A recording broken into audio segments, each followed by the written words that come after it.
ہمارے ذہنوں میں جو معیارات بیٹھے ہوئے ہیں وہ کیا ہے؟ کامیابی پیسے سے ہے، کامیابی جائیداد سے ہے، کامیابی کاروبار سے ہے، کامیابی شہرت سے ہے، کامیابی اقتدار سے ہے.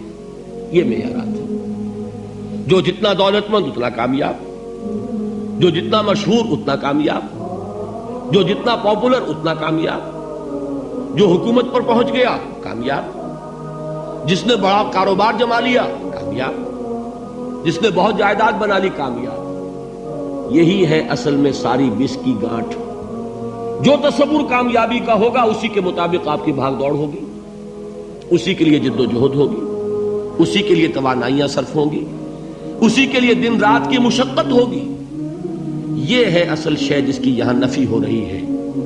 کامیابی دولت سے نہیں، کامیابی شہرت سے نہیں، کامیابی اقتدار اور طاقت اور حکومت سے نہیں، بلکہ کامیابی ہے ایمان سے، عمل صالح سے، تواصی بالحق سے، تواصی بالصبر سے.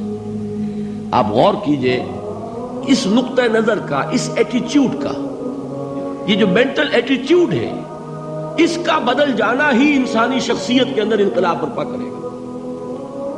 اب آپ کا نتیجہ کیا نکلا؟ اگر تو دولت سے کامیابی ہوتی تو قارون بہت کامیاب تھا، اگر حکومت سے کامیابی ہوتی تو فرعون اور نمرود بہت کامیاب تھے. کامیابی ان سے نہیں ہے. کامیابی انسان دولت میں قارون کی دولت تک پہنچ جائے اور دنیا میں دبدبہ اور اقتدار اور سلطنت اور حکومت کے اعتبار سے وہ نمرود اور فرعون کا مقام حاصل کر لے، وہ ناکام ہے، خائب ہے، خاسر ہے، برباد ہے.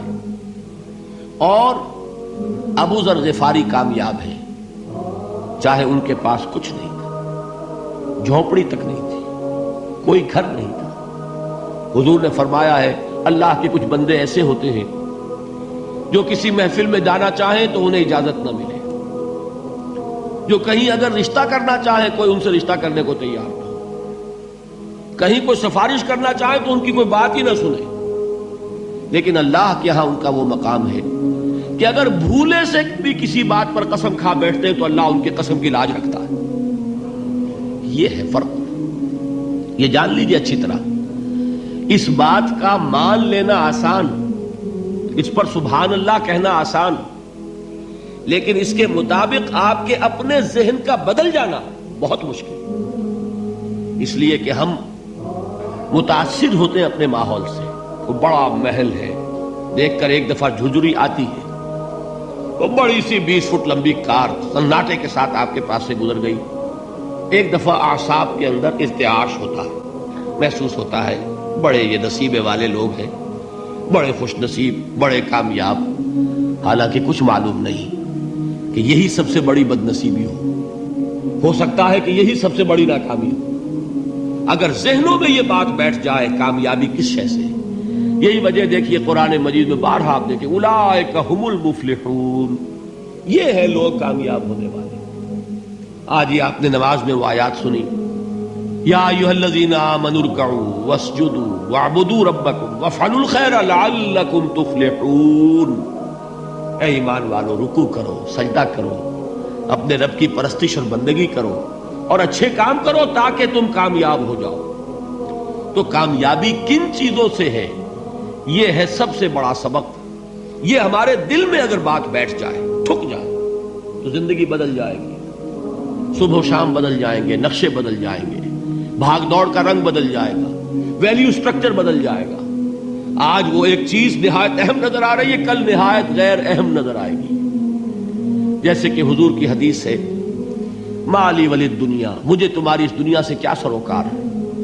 انما مثلی کراکب استظل تحت شجرۃ ثم راح فترکها، میری مثال تو اس سوار کی سی ہے جو تھوڑی دیر کے لیے ایک درخت کے سائے میں ٹھہرتا ہے سستانے کے لیے، پھر وہ اپنا راستہ لیتا ہے. اسے اس درخت سے مستقل تعلق اس کا نہیں ہے، وہ اس کا گھر نہیں، وہ اس کی منزل نہیں. اسی طرح یہ دنیا میرا گھر نہیں ہے. اب دیکھیے ہم کہتے ہیں انا للہ و انا الیہ راجعون، ہم تو مسافر ہیں، ہم اللہ کے پاس سے آئے، اللہ کی طرف ہمیں لوٹ جانا ہے. کن فی الدنیا کانک غریب و عابر سبیل، حضور فرماتے ہیں دنیا میں ایسے رہو جیسے کہ تم اجنبی ہو یا راہ چلتے مسافر. لیکن یہ طرز عمل کب ہوگا؟ جبکہ یہ آیت ہمارے ذہنوں کے اندر بیٹھ گئی ہو.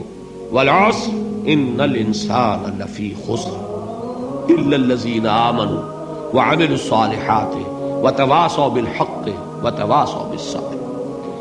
یہ ہے اصل بات جو میں نے عرض کیا تھا کہ میں بتاؤں گا صحابہ کیوں ایک دوسرے کو یاد دلاتے تھے.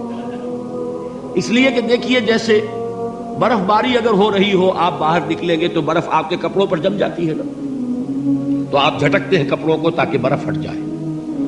ہمارے ایمان پر اس دنیا میں رہتے ہوئے جب ہم متاثر ہوتے ہیں ماحول سے تو گردہ آ جاتا ہے، برف پڑ جاتی ہے.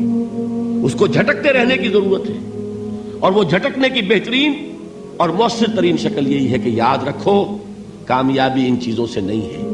چمک دمک جو ہے دنیا کی، یہ ساری چمک دمک جو تمہیں رجھا رہی ہے، جو تمہیں اپنے اندر گم کیے ہوئے. یہ لفظ گم پر اقبال کا وہ شعر یاد آ گیا کہ کافر کی یہ پہچان کے آفاق میں گم ہے، اور مومن کی یہ پہچان کے گم اس میں ہے آفاق. تم گم نہ ہو کر رہ جاؤ، اس میں مبہوت نہ ہو کر رہ جاؤ، مرعوب نہ ہو کر رہ جاؤ.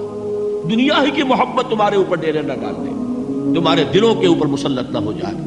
لہذا تازہ کرتے رہا کرو والعصر ان الانسان لفی خسر الا الذین آمنوا وعملوا الصالحات وتواصوا بالحق وتواصوا بالصبر. پھر یاد کر لو، پھر تازہ کر لو اپنے اس یقین کو کہ کامیابی دولت سے نہیں، کامیابی ثروت سے نہیں، کامیابی اقتدار سے نہیں، کامیابی شہرت سے نہیں، کامیابی جائیداد سے نہیں. کامیابی ہے ایمان سے، کامیابی ہے عمل صالح سے، کامیابی ہے تواصی بالحق سے، کامیابی ہے تواصی بالصبر سے. یہ چار چیزیں ہیں کہ جو کامیابی کے لوازم